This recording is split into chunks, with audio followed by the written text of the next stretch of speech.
Jesus the സിഇഒയുടെ ഈ എപ്പിസോഡിൽ കോട്ടയം ജില്ലാ collector UV Jose IAS sir സ്വാഗതം. കോട്ടയം ജില്ലാ കളക്ടറായിട്ട് 2 മാസം പൂർത്തിയാവുന്നു. ഈ ചുരുങ്ങിയ നാളുകൊണ്ട് വളരെ ഡൈനാമിക് കളക്ടർ എന്നുള്ള പേരുണ്ടാക്കി, വളരെ ഹാർഡ് വർക്കിംഗ് ആണെന്നുള്ളൊരു ഇത് കോട്ടയത്ത് തന്നെ ഉദ്യോഗസ്ഥ വൃന്ദങ്ങൾ പൊതുവെ സൂചിപ്പിക്കുന്നു. എങ്ങനെ തോന്നുന്നു ഒരു പുതിയ ഈ ഔദ്യോഗിക പദവി?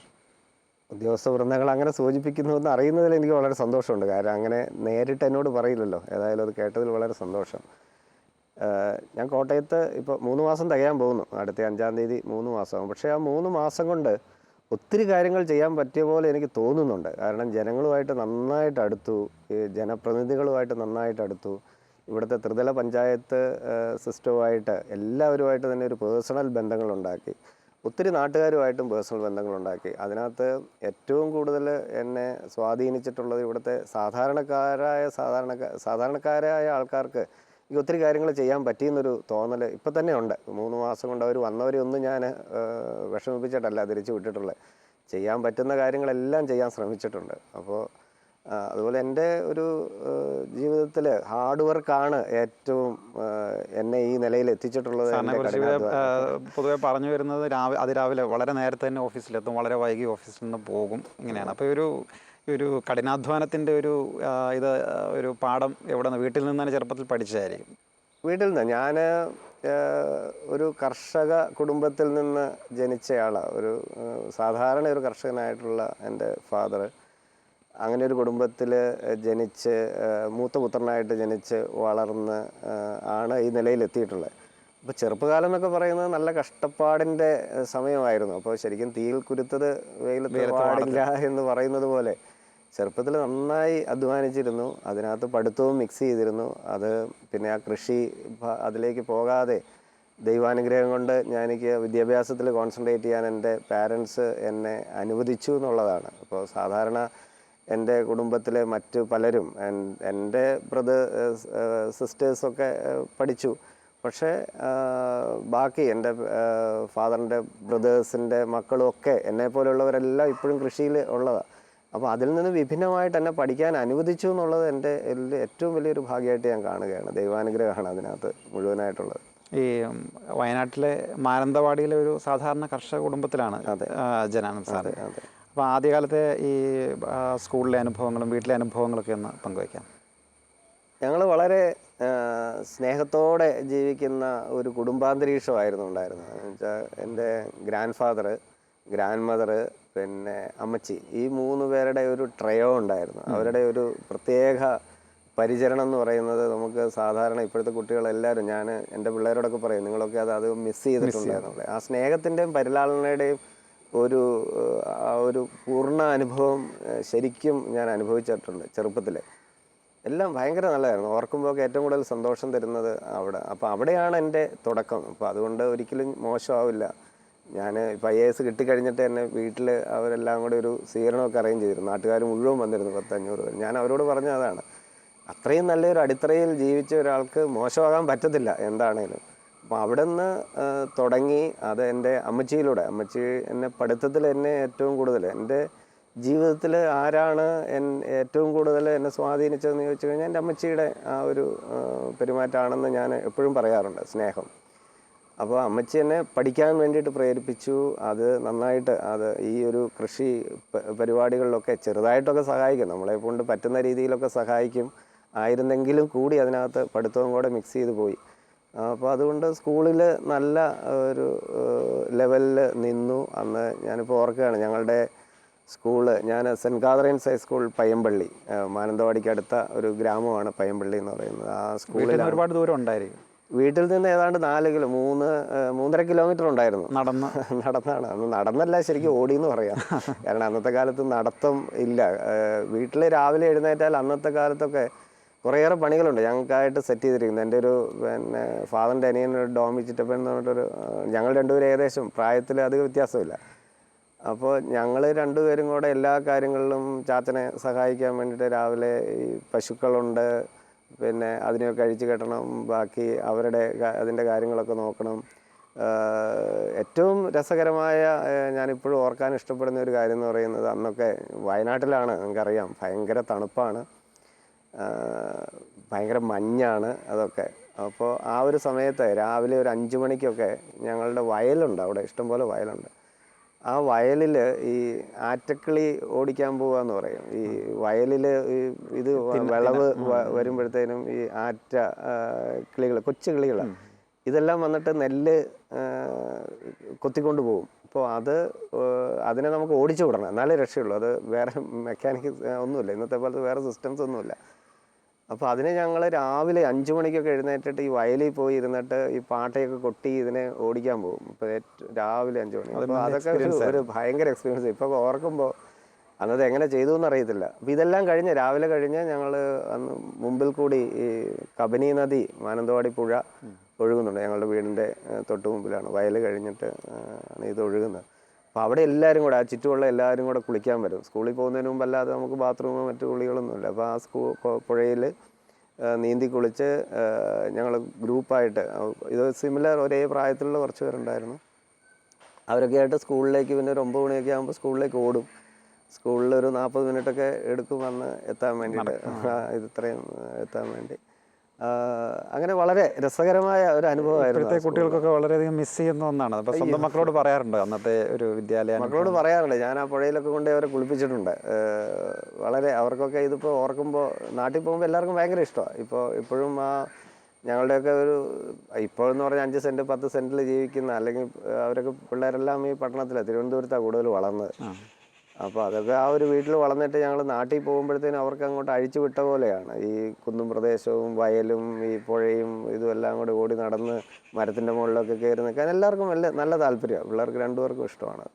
ഈ കുടിയേറ്റ കർഷകർ നല്ലൊരു ഈ ആത്മീയ ജീവിതം കൂടി, അവരുടെ ഒരു സ്പിരിച്വാലിറ്റിയിൽ ഒരു കൃത്യമായിട്ടൊരു ശ്രദ്ധ വെച്ചിരുന്നു. അപ്പോൾ അത് ഭയങ്കര ഡിസിപ്ലിൻഡ് ആയിരുന്നു. ശരിക്കും പറഞ്ഞാൽ അപ്പോൾ നമുക്ക് അവരിലെ ആ വരച്ച വരയിൽ നിന്ന് അപ്പുറത്തോ ഇപ്പുറത്തോ പോകാനൊന്നും അനുവദിക്കത്തില്ലായിരുന്നു. ഇന്നത്തെ പോലെ അന്ന് ഇല്ലല്ലോ. അപ്പോൾ അത് എനിക്ക് തോന്നുന്നു എൻ്റെ ചെറുപ്പകാലത്തിൽ ആ ഒരു പള്ളിയും ഇതൊക്കെ ആയിട്ടുള്ള അനുഭവം എൻ്റെ ലീഡർഷിപ്പ് ക്വാളിറ്റിയിലേക്ക് എന്നെ കൊണ്ടുവന്നത് മുഴുവൻ പള്ളി ആയിട്ടാണ് ബന്ധപ്പെട്ടിട്ടാണ്. അന്ന് വളരെ ആക്റ്റീവായിട്ട്, ഇപ്പോൾ ഞാൻ പറഞ്ഞു, ഞങ്ങളുടെ കുറേ സിസ്റ്റേഴ്സ് ഉണ്ടായിരുന്നു. ഒരു എയ്ഡഡ് സ്കൂളാണ്, സെൻറ്റ് കാതറൈൻസ്, ഇപ്പോൾ ഒരു പള്ളിയോട് ചേർന്നിട്ടാണ് സ്കൂള്. അപ്പോൾ അവിടുത്തെ എല്ലാ പരിപാടികളിലും ഞങ്ങൾക്ക് മുമ്പിൽ നിന്നിട്ടുണ്ടായിരുന്നു. മിഷൻ ലീഗൊക്കെ ആയിരുന്നു പ്രവർത്തന മേഖല. അതുപോലെ അൾത്താരപാലനായിട്ട് ഞാൻ ഒരു 10ാം ക്ലാസ് വരെ അൾത്താരപാലനായിട്ടുണ്ടായിരുന്നു. അൾത്താരപാലൻ മാത്രമല്ല, പിന്നെ അന്ന് പള്ളിയിൽ കൊയറിന് കൂടുക, ഹാർമോണിയം വായിക്കുക, എൻ്റെ എല്ലാം ഒരു വളരെ ലീഡർഷിപ്പ് ക്വാളിറ്റി അന്നേ ഉണ്ടായിരുന്നു. അന്ന് ഈ പള്ളിയിൽ കൂടിയാണ് സ്കൂളിനേക്കാൾ കൂടുതൽ എനിക്ക് തോന്നുന്നത് പള്ളിയിൽ കൂടി കിട്ടിയതാണ്. 4ാം ക്ലാസ്സിൽ ഞാൻ ഇപ്പോഴും ഓർക്കുകയാണ്, എൻ്റെ ഒരു വളരെ സ്നേഹമുള്ളൊരു സിസ്റ്റർ 4ാം ക്ലാസ്സിൽ പഠിക്കുമ്പോൾ എഴുതി തന്നൊരു പ്രസംഗമൊക്കെ വായിച്ചു, പകുതി വായിക്കുകയും പകുതി പറഞ്ഞുമൊക്കെ മറന്നൊക്കെ പോയി കരഞ്ഞുകൊണ്ട് ഇറങ്ങി വന്നൊക്കെ ഇപ്പോൾ ഓർക്കുക. പക്ഷെ അവിടെ നിന്ന് തുടങ്ങിയാണ് 4ാം ക്ലാസ് മുതൽ ഞാൻ സ്റ്റേജിൽ പ്രസംഗിക്കാനും, അതുപോലെ 10ാം ക്ലാസ് ആകുമ്പോഴത്തേക്കും ഡിബേറ്റിനും മറ്റ് സ്കൂളിനെ ലീഡ് ചെയ്യാനും പല പരിപാടി എല്ലാത്തിനകത്തും ഉണ്ടായിരുന്നു. അതിന് പഠിത്തം വിടാതെ എല്ലാ കാര്യങ്ങൾക്കും വളരെ ഇൻവോൾവ് ആയിട്ടുണ്ടായിരുന്നു. അപ്പോൾ ആ ക്വാളിറ്റീസൊക്കെ പള്ളിയായിട്ട് ബന്ധപ്പെട്ട് കിട്ടിയതാണെന്നാണ് ഞാനിപ്പോൾ പൂർണ്ണമായിട്ട് വിശ്വസിക്കുന്നത്. ഞാനിപ്പോഴും എവിടെയെങ്കിലും എനിക്ക് അവസരം കിട്ടുമ്പോഴൊക്കെ പറയും, പള്ളിയിൽ നിന്ന് കിട്ടിയിട്ടുള്ള ഈ ഒരു ബേസ് എന്ന് പറയുന്ന ഫൗണ്ടേഷൻ ഭയങ്കര സ്ട്രോങ് ആണ് എന്ന് ഞാൻ പറയും. അപ്പോൾ എൻ്റെ പിള്ളേരോടും പറയും. അപ്പോൾ അത് ആ ഒരു ലെവലിൽ ചെറുപ്പത്തിലേ ഉള്ള ഇൻവോൾവ്മെൻ്റ് ആണ് ഇപ്പോൾ ആ ലീഡർഷിപ്പ് ക്വാളിറ്റിയിലേക്ക് കൊണ്ടുവന്നിട്ടുള്ളത്. ഇത്തരം വളരെ സങ്കീർണവും വ്യത്യസ്തമായിട്ടുള്ള പ്രവർത്തനങ്ങൾ, വളരെ തിരക്ക് പിടിച്ച ജീവിതത്തിനിടയിൽ ഈ പ്രാർത്ഥിക്കാനായിട്ടും ഒക്കെയുള്ള സമയം കണ്ടെത്താറുണ്ട്? ഉണ്ട്. ഞാൻ പറഞ്ഞു, എൻ്റെ ജീവിതത്തിൽ ഈ പ്രാർത്ഥനയിൽ കൂടിയാണ് ഇതൊക്കെ നേടിയിട്ടുണ്ടെന്നുള്ളത് ഞാൻ പൂർണ്ണമായിട്ട് വിശ്വസിക്കുക. ഈ ആത്മവിശ്വാസം തരുന്നതും ഈ കഠിനാധ്വാനത്തിൻ്റെ ഒക്കെ അതിൻ്റെ എല്ലാം ഒരു ബേസ് എന്ന് പറയുന്നത് പ്രാർത്ഥനയിൽ നിന്ന് കിട്ടുന്ന ഒരു ശക്തിയായിട്ടാണ് ഞാൻ കാണുന്നത്. രാവിലെ പള്ളിയിൽ പോയി കുർബാന കണ്ട് തുടങ്ങുന്ന ലൈഫ്, അത് പിന്നെ ഞാനെപ്പോഴും അതിൽ നിന്ന് കിട്ടുന്ന ഊർജം എടുത്തുകൊണ്ടാണ് ഇപ്പോൾ സാധാരണക്കാരുടെ പ്രശ്നങ്ങളൊക്കെ അവരിൽ ഒരാളായിട്ട് നിന്ന് വ്യത്യസ്തനായിട്ട് കാണാൻ ശ്രമിക്കുന്നത്. ഒരു ഉദ്യോഗസ്ഥൻ എന്നുള്ള നിലയിൽ ഞാൻ എപ്പോഴും ഒരു വ്യത്യസ്തനായിട്ടാണ് നിന്നിട്ടുള്ളത്. ഇടപഴകലുകളും അതിനകത്ത് ഏറ്റക്കുറച്ചിലില്ലാതെ, ഏറ്റവും താഴെ പ്യൂൺ മുതൽ ഡയറക്ടർ സെക്രട്ടറി വരെ ആണെങ്കിൽ കൂടി അതിനകത്ത് ഇടപഴകുമ്പോൾ ആ ഒരു ഉള്ളിൻ്റെ ഉള്ളിൽ ഈ ഒരു ശക്തിയാണ് എനിക്ക്, പ്രാർത്ഥനയുടെ ഒരു ശക്തിയാണ് അവരോട് അതുപോലെ സ്നേഹത്തോടെ പെരുമാറാൻ പറ്റുന്നതെന്നുള്ളത്. അപ്പോൾ ആ സ്നേഹത്തോടെ ഉള്ള ഒരു പെരുമാറ്റ രീതിയാണ് പലപ്പോഴും എന്നെ മറ്റുള്ളവർക്ക് ആക്സെപ്റ്റബിൾ ആക്കിയിട്ടുള്ളത് എന്നുള്ള. അപ്പോൾ അത് ഇപ്പം ക്രിസ്തുവിനെ കുറിച്ച് പറയുമ്പോഴാണെങ്കിൽ നീതി സൂര്യനായ ക്രിസ്തു എന്നാണ് പറയുന്നത്. അപ്പോൾ ഒരു നീതി വിതരണം ചെയ്യേണ്ട ഒരു ഒരു കടമ ഒരു ക്രിസ്ത്യാനിക്ക് അല്ലെങ്കിൽ അത്തരം ഉന്നത ഉദ്യോഗസ്ഥ വൃന്ദങ്ങൾ ഒക്കെ ഉണ്ട് ഈ ഒരു നീതി വിതരണം ചെയ്യുക എന്നുള്ളത്. അത് കൃത്യമായിട്ട് ശ്രദ്ധിക്കാറുണ്ട്, ഒരു നീതി സൂര്യനാവുക. എപ്പോഴും ഞാൻ ഏതൊരു സന്ദർഭം വന്നാലും അതിനകത്ത് ഞാൻ ഇതുവരെ കോംപ്രമൈസ് ചെയ്തിട്ടേ ഇല്ല. അപ്പോൾ അത് എനിക്ക് തോന്നുന്നു വളരെ ശക്തമായി എൻ്റെ ഒരു സ്വഭാവത്തിൻ്റെ ഇതായിട്ട് മാറിയിട്ടുണ്ടോ എന്നുള്ളതാണ്. ഈ നീതിരഹിതമായിട്ടുള്ള എന്ത് ചെയ്താലും അതിനെ അപ്പോൾ പറയാനും, പക്ഷേ പ്രതികരിക്കുന്നത് ഞാൻ വളരെ സോഫ്റ്റായിട്ടേ പ്രതികരിക്കാറുള്ളൂ അങ്ങനെ വരുന്നത്. പക്ഷേ അതിനെതിരെ പ്രതികരിക്കാറുണ്ട് ആവശ്യത്തിന്. പക്ഷേ നമ്മൾ ചെയ്യുമ്പോൾ ഞാൻ എപ്പോഴും ചെയ്ത് കാണിക്കുന്ന ഒരാളാണ്. അപ്പോൾ എൻ്റെ പ്രവൃത്തിയിലൂടെ ഞാൻ എപ്പോഴും ശ്രമിക്കുന്നത് ഈ നീതിയോടെയുള്ള പ്രവർത്തനമാണ് എന്നുള്ളതാണ്. അത് എല്ലാവർക്കും ഈ നീതി പ്രത്യേകിച്ച് സമൂഹത്തിലെ ഏറ്റവും പാർശ്വവൽക്കരിക്കപ്പെട്ട ആളുകൾ, അവരോടുള്ള ഒരു പ്രത്യേക പരിഗണനയൊക്കെ സാറിൻ്റെ പ്രവർത്തനങ്ങളിൽ ഉണ്ടാവും. ഞാനിപ്പോൾ നേരത്തെ പറഞ്ഞ പോലെ ഞാനിപ്പോൾ IT മിഷനെ കൊണ്ടുപോയിട്ടു. ഞാനത് സാധാരണക്കാരിലെ IT എങ്ങനെയാണ് സാധാരണക്കാരന് ഉപയോഗം ആക്കുന്നതെന്ന് നോക്കി. ടൂറിസത്തിൽ കൊണ്ടുപോയിട്ടു. ടൂറിസത്തിനകത്ത് ഞാൻ നോക്കിയത് എങ്ങനെയാണ് ഇവിടുത്തെ സാധാരണക്കാരന് അതിനകത്ത് ഗുണം ഉണ്ടാവുക എന്നുള്ളത്. അപ്പോൾ അത് എപ്പോഴും ഒരു എനിക്കെൻ്റെ ഇത് പിന്നെ എൻ്റെ പ്രാർത്ഥനകളിലൂടെയോ ഒക്കെ എനിക്ക് തോന്നുന്നതെന്ന് പറയുന്നത്, നമ്മൾ ചെയ്യുന്ന പ്രവൃത്തി സാധാരണക്കാരന് ചെയ്യുമ്പോൾ മാത്രമേ അത് പൂർണ്ണമാകുള്ളൂ എന്നുള്ളത്. അപ്പോൾ അത് ഏത് രീതിയിലാണെങ്കിലും ഏത് ലെവലിലാണെങ്കിലും അത് തന്നെ ഉറച്ച് വിശ്വസിക്കുകയും അതിനനുസരിച്ച് പ്രവർത്തിക്കുകയും ചെയ്യണമെന്നാണ് എൻ്റെ ആഗ്രഹവും. അതുപോലെ തന്നെ സാറിൻ്റെ ഒരു പ്രവർത്തന മേഖലയിലെ പ്രധാനപ്പെട്ട ഒരു കൺസേണാണ് പ്രകൃതി. നമുക്കൊരു ഇക്കോ സ്പിരിച്വാലിറ്റി ഇത് പണ്ടുണ്ടായിരുന്നു, നമ്മുടെ സംസ്കാരത്തിൻ്റെ ഭാഗമായിട്ടുണ്ടായിരുന്നതാണ് ഈ ഒരു ഹരിത ആത്മീയത എന്നൊക്കെ പറയുന്നത്. അത് ഇനിയും വളർത്തിയെടുക്കേണ്ട ഒന്നല്ലേ, പ്രകൃതിയോട് ഇണങ്ങുന്ന പ്രകൃതിയോട് ചേർന്നുകൊണ്ടുള്ള ഒരു ആത്മീയത ഉണ്ട് അതിനകത്ത്. അത് വളർത്തിയെടുക്കേണ്ടത് അതേ നിൽക്കുകയുള്ളൂ. പിന്നെ സുസ്ഥിരമാകുന്നത് അത് മാത്രമേ ഉള്ളൂ എന്നാണ് എൻ്റെ വിശ്വാസം. ഇപ്പോൾ അതിനകത്ത് ഇപ്പോൾ ഞാൻ കളക്ടറായിട്ട് വന്നതിന് ശേഷം പോലും ഞാൻ എടുക്കുന്ന ചില ഇനീഷ്യേറ്റീവ്സ്, ഇപ്പോൾ ഈ മാലിന്യമില്ലാത്ത ഒരു കോട്ടയത്തെ സ്വപ്നം കാണുന്ന ഒരാളാണ് ഞാൻ. അപ്പോൾ അതൊക്കെ അതിലേക്കുള്ളൊരു തിരിച്ചുപോക്കാണ്. നമ്മൾ പണ്ട് എങ്ങനെയായിരുന്നുവോ നമ്മൾ വൃത്തികേടാക്കിയ സംഗതികളൊക്കെ ഇപ്പോൾ അതിൽ നിന്ന് തിരിച്ച് പ്രകൃതിയിലേക്ക് പോകുന്ന ഒരു കാഴ്ചപ്പാടാണ് നിലനിൽക്കുകയുള്ളൂ എന്നുള്ളത് തന്നെയാണ് എൻ്റെ വിശ്വാസം. ഈ നീതിയെക്കുറിച്ചുള്ളൊരു സങ്കല്പത്തിലോട്ട് നമ്മൾ വന്നിട്ടുണ്ടെങ്കിൽ, നമ്മുടെ ഒരു വർത്തമാനകാല സമൂഹത്തിലേക്ക് വന്നിട്ടുണ്ടെങ്കിൽ ഈ ഒരു നീതി നിഷേധത്തിൻ്റെ കാഴ്ചകളാണ് നമുക്ക് മൊത്തം കാണാനായിട്ടുള്ളത്. പ്രത്യേകിച്ച് രാഷ്ട്രീയ മേഖലകളിലൊക്കെ ആണെങ്കിലും മാതൃകയാവേണ്ട ആളുകൾ അഴിമതിക്കാരും ഒക്കെ ആവുന്നു. അപ്പോൾ ഈ നിശബ്ദനാവേണ്ടി വന്നിരിക്കുന്ന സാഹചര്യങ്ങൾ നമ്മുടെ ജീവിതത്തിൽ ഉണ്ടാവില്ല ധാരാളം? ഉണ്ട്. ചില സമയത്തൊക്കെ നിശബ്ദത പാലിക്കേണ്ടതുണ്ട്. അതുകൊണ്ടാണ് ചിലപ്പോൾ നമുക്ക് പ്രതികരിക്കണമെന്ന് ആഗ്രഹം ഉണ്ടെങ്കിലും പ്രതികരിക്കാൻ പറ്റില്ല. പ്രത്യേകിച്ച് ഞങ്ങളുടെ ഒഫീഷ്യൽ ലൈഫിൽ ഇപ്പോൾ നമുക്കറിയാം, നമ്മളൊരു സിസ്റ്റത്തിലാണ് നിൽക്കുന്നത്. ഇപ്പോൾ പലപ്പോഴും മുകളിൽ നിന്നുള്ള ചില ഓർഡേഴ്സൊക്കെ വരുമ്പോൾ ആ ഓർഡേഴ്സ് അത് ഇഷ്ടമുണ്ടെങ്കിലും ഇഷ്ടമില്ലെങ്കിലും നമ്മൾ ചെയ്യേണ്ടതായിട്ട് വരുന്ന പല സന്ദർഭങ്ങളുമുണ്ട്. ആ സന്ദർഭത്തിലൊക്കെ ഇപ്പോൾ പറഞ്ഞുകൊണ്ട് നമുക്ക് നിശബ്ദരാകേണ്ട സന്ദർഭമുണ്ട്. അതിനനുസരിച്ച് അങ്ങനെ പ്രവർത്തിക്കാൻ പറ്റൂ. പക്ഷേ നമ്മളുടെ വ്യക്തി ജീവിതത്തിൽ നമ്മളുടെ ഒരു വ്യക്തി പ്രഭാവത്തിൽ ശരിക്കും നമുക്കതിനെ ഇതിനെ തിരിച്ചു കൊണ്ടുപോയി നമ്മളുടെ രീതിയിലേക്ക് കൊണ്ടുപോകാനൊക്കെ പറ്റും. അപ്പോൾ അതിനും ശ്രമിക്കാറുണ്ട്. ഈ ആത്മീയ ഗ്രന്ഥങ്ങളുടെയൊക്കെ വായനയ്ക്ക് സമയം കിട്ടാറുണ്ട്? ഒത്തിരി സമയം കിട്ടാറില്ല. ഞാൻ പിന്നെ വായിക്കുന്നുണ്ട്, പക്ഷേ എനിക്ക് ഒത്തിരി സമയം കിട്ടാറില്ല വായിക്കാൻ വേണ്ടിയിട്ട്. ഞാൻ പ്രവർത്തിക്കാനാണ് കൂടുതൽ താല്പര്യം. അപ്പോൾ അതുകൊണ്ട് എനിക്ക് തോന്നുന്നത്, പക്ഷേ എൻ്റെ വൈഫ് നന്നായിട്ട് വായിക്കും. അപ്പോൾ വൈഫ് വായിച്ചിട്ട് ഇടയ്ക്കിടയ്ക്ക് ഓരോരോ കാര്യങ്ങൾ പറയും. കിട്ടുന്ന സമയം കുറച്ചൊക്കെ വായിക്കാറുണ്ട്, പക്ഷേ ഒത്തിരി വായിക്കുന്നു എന്ന് എനിക്ക് തോന്നിയിട്ടില്ല. പ്രാർത്ഥിക്കുമ്പോൾ ആർക്ക് വേണ്ടിയിട്ടാണോ കൂടുതൽ പ്രാർത്ഥിക്കുക, അല്ലെങ്കിൽ എങ്ങനെയാണ് ഒരു പ്രാർത്ഥനയുടെ ശൈലി എങ്ങനെയാണ്? സ്വന്തം ഒരു കാര്യത്തിന് വേണ്ടിയിട്ട് അധികം പ്രാർത്ഥിക്കാറില്ല. എല്ലാവർക്കും നന്മ വരട്ടെ എന്നുള്ളതാണ്. കാരണം എൻ്റെ ജീവിതം മുഴുവൻ ഒരു ദൈവാനുഗ്രഹത്തിൻ്റെ ഒരു സമ്പൂർണ്ണമായിട്ടുള്ള ഒരു നിഘണ്ടുവായിട്ടാണ് എനിക്ക് തോന്നുന്നത്. തുടക്കം മുതൽ ഇന്ന് വരെ എത്തിയിട്ടുള്ളതെന്ന് പറയുന്നത് ദൈവാനുഗ്രഹം കൊണ്ട് മാത്രമാണ്.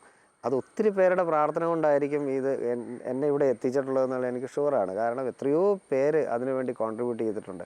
അപ്പം ഞാൻ എല്ലാവർക്കും വേണ്ടി നല്ലത് വരട്ടെ എന്നുള്ള ഒരു രീതിയിൽ ആണ് എപ്പോഴും പ്രാർത്ഥിക്കാറുള്ളത്. പക്ഷേ ചില കാര്യങ്ങൾക്ക് ഇപ്പോൾ നമുക്ക് വളരെ ഇമ്മീഡിയറ്റ്ലി മുമ്പിൽ കാണുന്ന കാര്യങ്ങൾ അത് പറയില്ല എന്നില്ല. പക്ഷേ അതിൻ്റെ കൂടെ തന്നെ ഒരു പൊതുവായിട്ടുള്ള മൊത്തം നല്ല രീതിയിൽ നന്നായി വളരട്ടെ എന്നുള്ള ഒരു രീതിയിലാണ് ഞാൻ എൻ്റെ പ്രാർത്ഥനയെ കൊണ്ടുപോകാറുള്ളത്. ഈ വയനാട്ടിലെ ഒരു സാധാരണ കർഷകൻ്റെ മകൻ എന്ന നിലയിൽ ഈ കോട്ടയം ജില്ലാ കലക്ടർ എന്ന നിലയിലേക്കുള്ള ഈ ഉയർച്ചയിൽ ദൈവാനുഗ്രഹം വളരെ കൈവശം എപ്പോഴും ഉണ്ടായിരുന്നു സാറിൻ്റെ ഒപ്പം. പ്രത്യേകിച്ച് ഈ IAS കൺഫർ ചെയ്യുകയാണെങ്കിൽ ഒരുപാട് ആളുകളുടെ ഇടയിൽ നിന്നാണ് സാറ് സെലക്ട് ചെയ്യപ്പെട്ടത് ഒരാളായിട്ട്. അപ്പോൾ ആ ഒരു അനുഭവം പറയാം. ദൈവാനുഗ്രഹം, എൻ്റെ ദൈവം ഇങ്ങനെ കൈ പിടിച്ച് ഓരോ സ്റ്റെപ്പ് വഴി കൊണ്ടുവന്നതുപോലെ എനിക്ക് തോന്നാറുള്ളത്. കാരണം IAS കിട്ടുമെന്നൊന്നും ഞാൻ ഒരിക്കലും സ്വപ്നത്തിൽ വിചാരിച്ച കാര്യമല്ല. ഒരു സാധാരണ കുടുംബത്തിൽ നിന്ന് ജനിച്ച് ഇതുപോലെ ഒരു സാധാരണ ഉദ്യോഗസ്ഥനായി തുടങ്ങി, ചിലപ്പോൾ എനിക്ക് ഒരു അസാധാരണമായ എൻ്റെ പ്രവർത്തനമായിരിക്കും ഇങ്ങോട്ട് കൊണ്ടുവന്നിട്ടുള്ളത്. അത് മുഴുവൻ ദൈവാനുഗ്രഹമാണ്. പക്ഷേ അതിൽ IASൻ്റെ ആ ഒരു ഇതിലേക്ക് എത്തുമെന്ന് ഞാൻ ഒരിക്കലും വിചാരിച്ചിട്ടുണ്ടായിരുന്നില്ല. ഒരു 4-5 വർഷം മുമ്പ് എൻ്റെ ഒരു മന്ത്രി എന്നോട് പറഞ്ഞു, ജോസ് ഒരു സാധ്യതയുണ്ട്, IASലേക്ക് ഒരു സാധ്യതയുണ്ട്, ഒന്ന് ശ്രദ്ധിക്കുവാണെങ്കിൽ IAS കിട്ടുമെന്നൊരു 4-5 വർഷം മുമ്പ് എന്നോട് പറഞ്ഞിരുന്നു. അന്ന് മുതൽ എൻ്റെ മന്ത്രിയും എന്നെ ഏറ്റവും ഇഷ്ടപ്പെടുന്ന ഒരു സെക്രട്ടറിയും എന്നോടിത് വളരെ കാര്യമായിട്ട് എന്നോട് പറഞ്ഞിരുന്നു. പക്ഷേ അങ്ങനെ പറഞ്ഞതിന് ശേഷവും എനിക്ക് ഒട്ടും വിശ്വാസം ഉണ്ടായിരുന്നില്ല. പക്ഷേ അത് എനിക്ക് തോന്നുന്നത് അത് അവിടെ നിന്ന് എന്നെ ഓരോരോ പടിയായിട്ട് ദൈവം കൊണ്ടുവന്ന് ഇപ്പോൾ IAS കിട്ടുക എന്ന് പറയുന്നത് വർഷത്തിൽ ഒരാൾക്കാണ് ഈ ഒരു കൺഫേർഡ് IAS കിട്ടുക. അപ്പോൾ എത്രയോ ലക്ഷം ആൾക്കാരുടെ ഉദ്യോഗസ്ഥരുടെ ഇടയിൽ നിന്നാണ് ആ ഒരു IAS ഒരാളായിട്ട് തിരഞ്ഞെടുക്കുക. പക്ഷേ ഈ തിരഞ്ഞെടുക്കാൻ സാധ്യതയുണ്ട് എന്ന് പറഞ്ഞ് കഴിഞ്ഞ 5 വർഷവും ഞാൻ ഇതിനു വേണ്ടി ശ്രമിച്ചിരുന്നു. അതാണ് ഞാനത് പറയാൻ ഉദ്ദേശിച്ചത്. അപ്പോൾ ഓരോ ദിവസവും ഞാൻ പുതിയ കാര്യങ്ങൾ വായിക്കുമായിരുന്നു. കാരണം UPSC ഇൻ്റർവ്യൂ ഫേസ് ചെയ്യാൻ വേണ്ടിയിട്ട് രാപകൽ ശരിക്കും ഈ ജോലിയുടെ തിരക്കിനിടയിലും കൂടുതൽ സമയം കണ്ടെത്തി ഞാൻ ഒത്തിരി പഠിക്കുമായിരുന്നു. എൻ്റെ പിള്ളേർ പഠിക്കുന്നതിനേക്കാൾ കൂടുതൽ പഠിക്കാൻ വേണ്ടി ഞാൻ സമയം കണ്ടെത്തുമായിരുന്നു ഇതിനകത്ത്. എൻ്റെ കുട്ടികൾ തന്നെ എന്നോട് പറയും, ഡാഡി ഇത്രയൊന്നും വായിക്കേണ്ട കാര്യമില്ല. പക്ഷേ ഞാനതിന് ശ്രമിച്ചിരുന്നു. ആ ഒരു രീതിയിൽ കൂടി കഠിനാധ്വാനം ഉണ്ടായിരുന്നു. എന്നാലും ഒരു ദൈവത്തിൻ്റെ ഒരു വലിയ ഒരു അനുഗ്രഹമാണ് ഇപ്പോൾ ഈ ഒരാളായിട്ട്, ഈ ലക്ഷക്കണക്കിന് ആളിൽ നിന്ന് ഒരാളായിട്ട് എന്നെ സെലക്ട് ചെയ്യാൻ വേണ്ടിയിട്ട് ഉള്ള ആ ഒരു ഇത് തിരഞ്ഞെടുക്കപ്പെട്ടത് എന്നുള്ളതാണ്. സാറിൻ്റെ കരിയറിലെ ഒരു ടേണിംഗ് പോയിൻ്റ് എന്ന് പറയുന്നത് എന്തായിരുന്നു? ഞാൻ പറഞ്ഞല്ലോ, ഇപ്പോൾ CWRDMലായിരുന്നു കുറച്ച് കാലം. അത് കഴിഞ്ഞ് എനിക്ക് നാഷണൽ ഇൻസ്റ്റിറ്റ്യൂട്ട് ഓഫ് ഓഷനോഗ്രഫിയിൽ NI പോലെ സയൻറ്റിസ്റ്റായിട്ട് കിട്ടി. അപ്പോൾ സാധാരണഗതിയിൽ ഒരു സയൻറ്റിസ്റ്റായിട്ട് അവിടെ കിട്ടിക്കഴിഞ്ഞാൽ പിന്നെ ആരും ഒന്നും ആലോചിക്കത്തില്ല. കാരണം അത്രയും സേഫർ ഒരു പ്ലേസാണ്. ഗോവയിലാണ്, നല്ല സുഖമാണ്.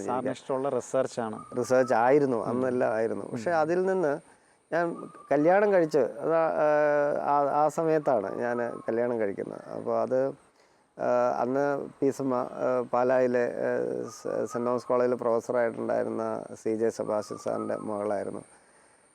അപ്പോൾ അവിടെ അത് കഴിഞ്ഞ് ഞാൻ ആ ടേണിംഗ് പോയിന്റിലേക്ക് വരാം.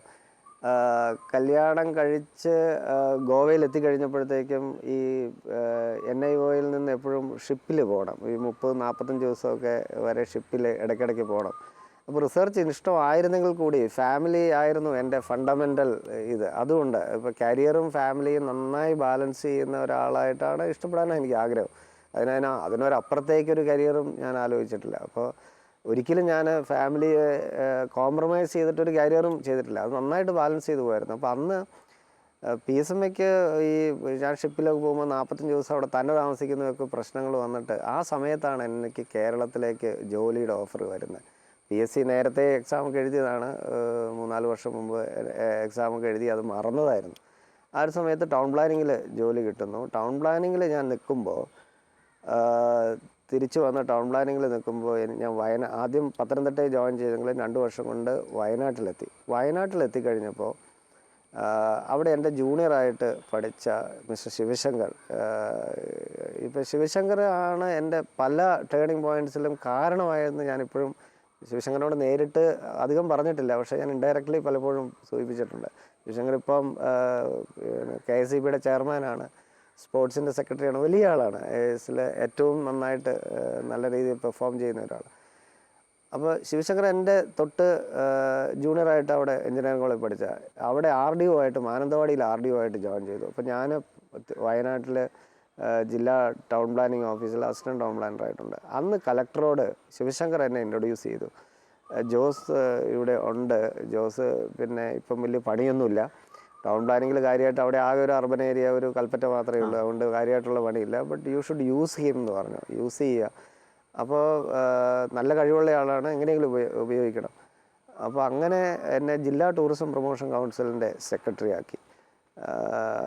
അതാണ് പ്രോബബ്ലി എൻ്റെ ലൈഫിലേക്കുള്ള ഒരു ടേണിംഗ് പോയിൻ്റ് അത് എനിക്ക് തോന്നുന്നത് അന്ന്. അപ്പോൾ ആ DTPC വന്നു.